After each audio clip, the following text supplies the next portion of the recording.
So we've just arrived in Copenhagen, and this video is going to be how to do Copenhagen on a budget / how expensive is Copenhagen. And we're going to pop to the shops straight away because we want to buy some food to make dinner tonight and also breakfast for the next 2 days so we can save some money. So I'll take you with us to the shops and I can show you how much things cost and how much we spend.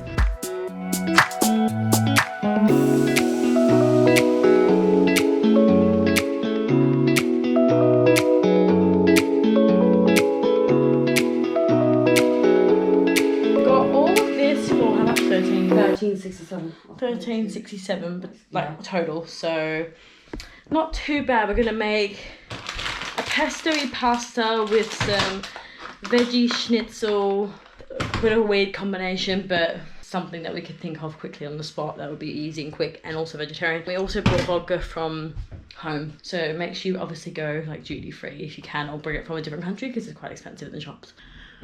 So we've had some dinner, a nice hearty dinner of pasta, and now I feel nice and bloated. We've got a drink, squash and vodka. Cheers. Cheers. Laura and I are heading to a rave tonight, and I just used an app that I use when I'm in London. Resident Advisor is the app / website I use to find all kinds of raves and nights out and music events in London. So I just did the same thing for here, and we found this event. There's some sort of cultural music sort of festival going on called Strom Festival, and there's all these different events around Copenhagen on this weekend or this week, and it's a part of that.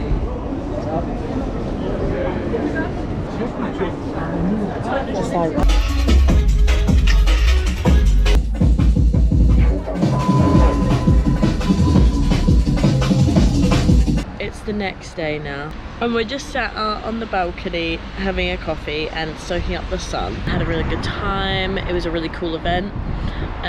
We made a few friends. We were going around asking everyone if they were where they were from, and everyone was obviously Danish because we were the foreigners. Feeling a bit hungover today, but hopefully after some breakfast and this coffee and the sun, I'll be feeling a lot better. Finally made it out for the day. We've got our summery outfits on, and we're gonna head over to the meatpacking district and go to a cafe. We met a guy last night who suggested a nice cafe, so we're gonna go there, have a coffee. So Laura and I walked over to a bakery called Heart in the meatpacking district, and I got this delicious Danish pastry with custard in it, and oh my god, it was the best custard filled pastry I've ever eaten in my entire life, and I'm not exaggerating. The custard tasted amazing. It tasted so good. I really wanted to go back and buy another one before I left, but we didn't have the chance. But I highly recommend this place if you come to Copenhagen.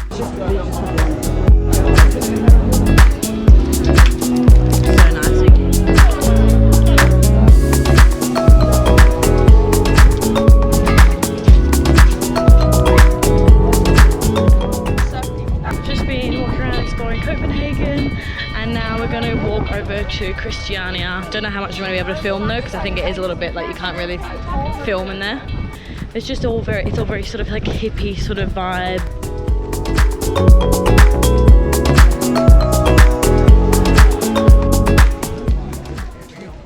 So Christiania was fine. It was a really cool vibe in there, and I felt completely safe. Lots of families in there. Really cool vibe. I've come to the conclusion that Copenhagen is such a cool and pretty city. And everyone's so friendly as well. All the people working in the shops and stuff, everyone's been so friendly. I don't know what I was expecting. It's a few hours later now, and we've just been chilling out because we're knackered from going out last night. But now we have to prepare to go out again tonight. So I've got to touch up my makeup and then have some drinks. And then go to Reffen, which is like a food market sort of place. I've had a load of that pasta from last night, so hopefully I've got some room for nice street market food.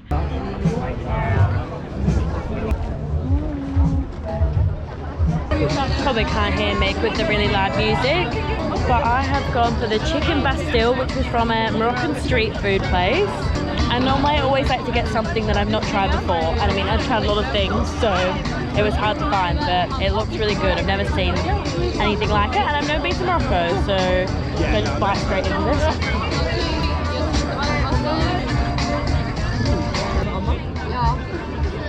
It's so sweet at the bottom. In March.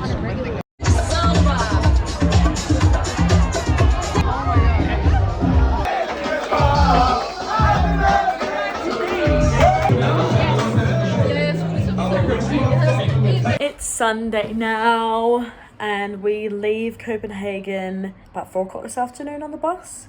So we're gonna just go for brunch and take it easy today. So you get 3 plates for 95 krona or 5 for 145, we think. Brunch is like quite a popular thing here, isn't it?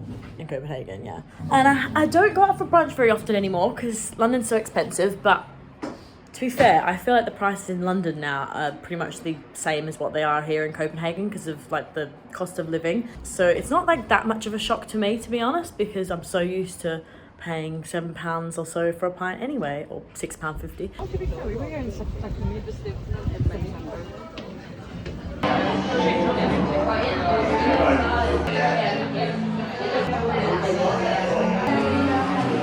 We've gone for 5 dishes and 3 dishes, so we're sharing a few. We've got chips, brie for me. Laura's got scrambled eggs. I've got scrambled eggs. I've got some salmon, and then Laura's got avocado, and then she has pancakes coming as well. And we've got some bread.